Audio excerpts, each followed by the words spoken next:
Hey Dave, you ever feel like we just need more defensive spells in 5th edition? Well, Ted, you know I'm all about more choices in D&D, so let's take a look at 5e D&D top 10 homebrew abjuration spells. I'm Nerdarchy Ted.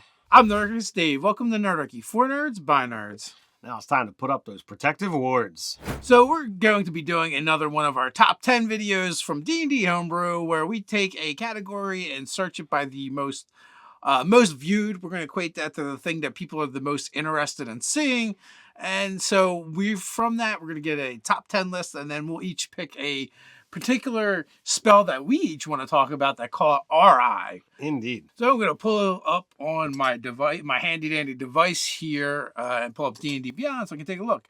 So we've got Spell Steel, Abjurant Armor, Reflection, Greater Mage Armor, Aardvark's Armor, Absorbing Ward, First Strike, Arion's Covetous Aura, Earth Barrier, and Ice Shield. So if you want even more information about these homebrew spells, you can always check out the article on the website about by a factor of 3, and this one just happens to focus on homebrew abjuration spells. So there's going to be a link down in the description and a card, up here and here. Also, it's only fair that we mention D&D Beyond as a sponsor of Nerdarchy, the channel, and this video in particular. And we'll have a link down in the description to D&D Beyond, as well as to all the homebrew spells that we just mentioned and the ones that we're going to talk about. I believe you can go over there for free and check them out. You might just have to have a free account and log in to do that, but you can access it and see what's going on. But hey, you're looking to support Nerdarchy in a different way to keep making videos like this and all the awesome content over on nerdarchy.com. Why not check us out over on Patreon and support us there? As a special thank you, every month you'll receive 5e content for both players and DMs alike. We're making races, spells, feats, subclasses, drop-in encounters, magic items that we turn into print and play magic item cards, and so much more. There will be a card up here that you can click on. There will be a link in the description you can click on. You can find a free Patreon sampler download as well. Check those links out. All right, so Dave rattled off a list of awesome spells, and as we stated, we're going to each grab one, talk about it. So the one that I thought was, most notable to talk about is called Reflection, and that is from Maxor 102. It's 5th level. Casting time is a reaction. Its range or area is 60 feet. Verbal somatic is your components. Duration is instantaneous. School is abjuration, as you would expect. Attack or save is none. Damage effect is negation. Your mastery over the arcane lets you alter the course of spells targeted at you. If the spell is of a 5th level or lower, you can alter its course and send it back to the initial caster as if it were your own spell, having to make a spell attack roll or the initial caster now making the saving throw. If the spell is of 6th level or higher, make an ability check using your spellcasting ability. The DC equals 10 plus the spell's level. On a success, you can alter the spell's course. On a failure, the spell maintains its original course towards affecting you. At higher level spells, when you cast a spell using a spell slot of 6th level or higher, the spell's course is affected if it is a level less than or equal to the level of the spell slot used. So I like that. I think it's thematic. I think it's cool. One caveat. I think it's a little too strong. I think if it's a 5th level spell, it should automatically affect like 3rd level or lower, or 4th level or lower. And then you have to make a check for higher level spells, only because Counterspell already kind of does that level for level. It kind of stops the spell, but this isn't just stop the spell.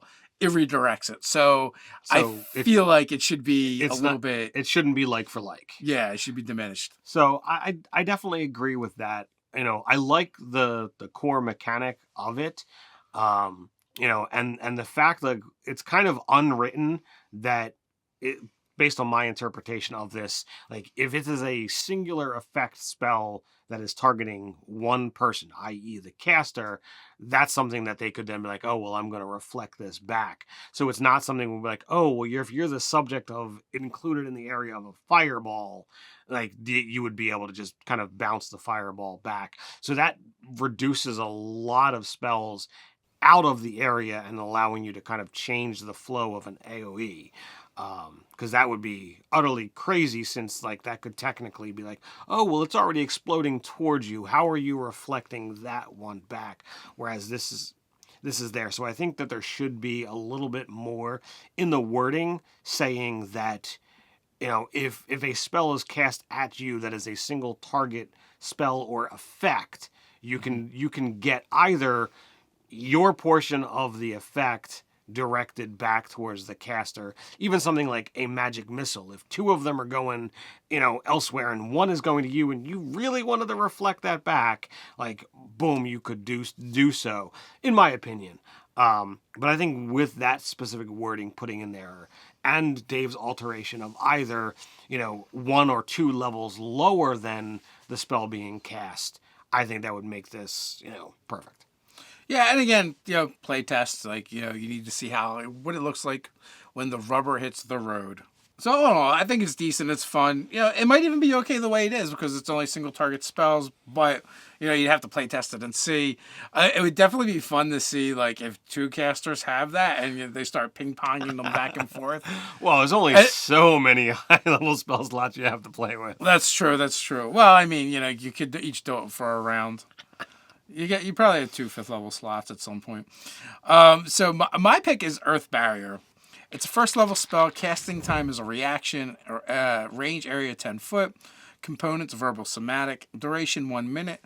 School abjuration, obviously, because we don't know all abjurations. There's no attack or save, and the damage effect is creation. You call forth a pillar of earth or stone in an unoccupied space within range. The earth barrier is large enough to provide you with full cover. The earth barrier is immobile and has an AC of 10 and 27 hit points. And the reaction is in response to an attack. And this was Clockwork 6/6 that made it, and it is for druids.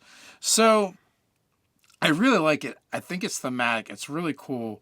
But it should not be a 1st level spell to create full cover as a reaction. You got to remember, full cover does several things. Like, if you have full cover, there's a lot of spells that just can't target you anymore. Full cover technically would take the brunt of an attack. Now, maybe as a GM, if they were to hit that barrier and do more than 27 points of damage, I might have it come through for the rest of them towards them.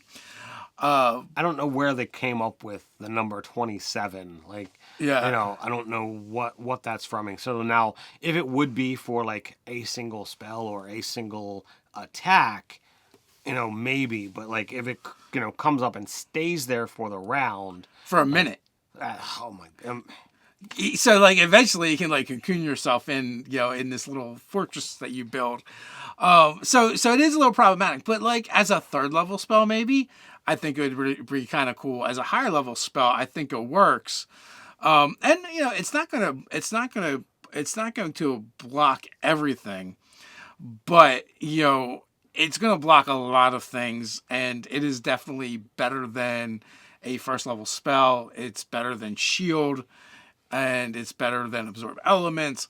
But I still like it. Thematically cool. The idea of a wall of stone coming up to block an attack is fun. Absolutely. I think there's definitely some wiggle room to make some adjustments, pushing up to a 2nd level spell, reducing how long it stays. You can change it in a lot of different ways to make it a more acceptable. But thematically, you're bang on. I'm right there. Yeah, so what do you folks think? Do you like these spells? Have you made your own homebrew spells over on D&D Beyond? Why don't you share them down in the comments below with the Nerdarchy community? While you're down there, don't forget to do all those fun things like, share, subscribe. Go ahead and click on that notification bell. You know the drill. Quick reminder, we drop new videos Monday, Wednesdays, and Fridays here on the channel, so come on back. Can't wait till then. Check out top 10 5e D&D homebrew spells that are Ray spells. So until next time, stay nerdy.